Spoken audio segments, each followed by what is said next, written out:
Hello, everybody. Let's talk about ink swatching plans as I knock over everything on my desk. I'm going to try and sit down. Actually, no, I'm going to stand up for this one, I think, because I need to make sure I'm still in frame. These things are kind of huge. This is my ink swatching kind of case. My ink swatching, my nib smoothing. I've got brass shims and stuff in here, and I've got this stuff which you shellac what are those things? Squeezy things for vintage pins onto, which I've obviously not done. I have this, what used to be glass pin, but I got a replacement nib, and I think it's acrylic now. From Moon Man at the time, Mahjong now. This one I got off of Amazon. This is just gorgeous. I like things with lids because I break things and I lose things, and yeah, I'm all over the place, kind of. Here's my Kakamori brass nib in a Tachikawa nib holder. Fits perfect. Has a lid. Rawr. My number 5 ornamental nib that I use for kind of swatching inks. I feel like it makes the perfect swatch. I have 3 Sailor Hokoro pins, mostly because I wanted the feeds, and at the time all the feeds were gone. But I've since got a feed for this last one. So I've got the Fine, the Fude, or Food. I'm not sure how you pronounce it. Food sounds kind of strange. 1.0, and then the 2.0 is in here.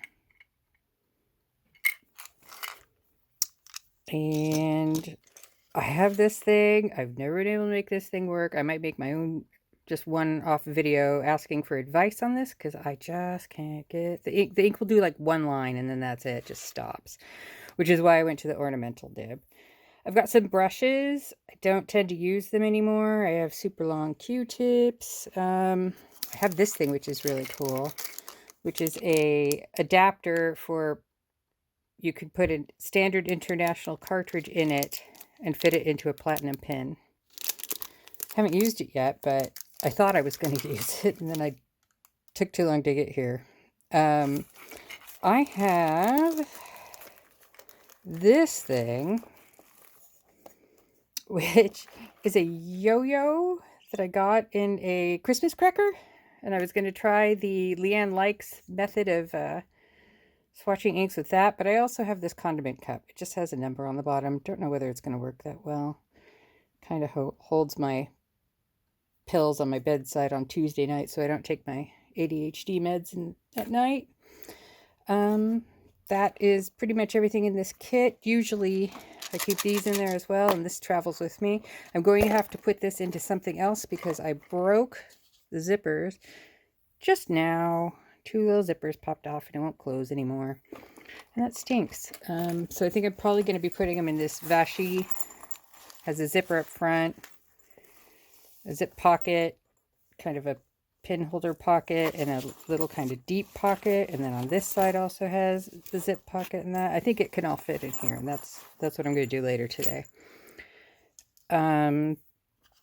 When I go to fountain pen meetups, I bring these little meandering accordion sketchbooks that I make using a tutorial that Sea Lemon did a while back on YouTube. That just has the Bristol paper, the same stuff I use to make these cap stickers.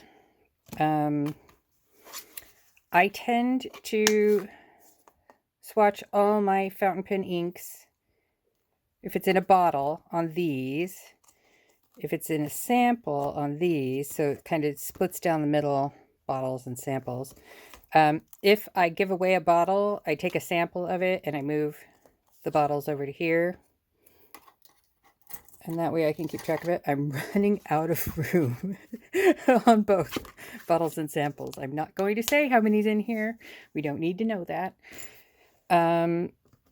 In here, I'm kind of following Simone's method of keeping track of inks that I've used, and I don't tend to write how I feel about them on the other side because so with my currently inked, if you look at my currently inked, they don't change that much from month to month. I have favorite pens at the moment, and I just kind of leave them inked. I am keeping track of what inks I use in my kind of art journal. So if I really like the way something looked, like I didn't like this one. It was just too dark. It just took over all the imagery. So that's what I'm doing in there. And then I got the Mega. So I have so much paper in the back, and I think this is where I'm going to start kind of tracking pens and what inks I put in them. Except for what I tend to do, like with this Opus 88, I love the Diamine Deep Dark Red in here. And I tried putting something else in there, and it made me mad. And I tried putting something else in there, and it made me mad. And I immediately just kind of went back to Diamond Deep Dark Red. And it's kind of like, I get really attached to things. So that's what this is being used for. And then, because in this book, when I get new inks, I'm swatching them out in here, but they're no longer kind of in this color order. Now, I'm OCD, mildly, and it was kind of driving me crazy that they weren't kind of in color families. So I have maybe about 5 or 6 times taken all this stuff out and reorganized the colors, but it's so time consuming, and I think I'm kind of crazy to be doing it. So I instead got this. I saw everybody who got their kind of ink flight. I don't think I can get the ink flight because I'm in the UK book, and they had this, and I thought, oh, that's going to be perfect to swatch out the color families. And since I love swatching so much and I could just swatch all day long, I'm just going to re-swatch everything, samples and bottles, and I'll just write whether it's a sample or a bottle somewhere. Maybe write a little S on the top if it's a sample. And that way I can have my color families together. So I'm going to count all my ink bottles, which should be on Fountain Pen Companion, but I'm not very up to date on that. And then figure out how many pages I need for each color. I really don't need to buy any more ink bottles.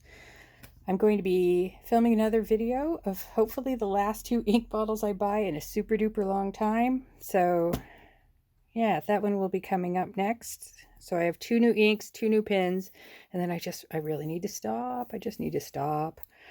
All right, thank you very much. Bye.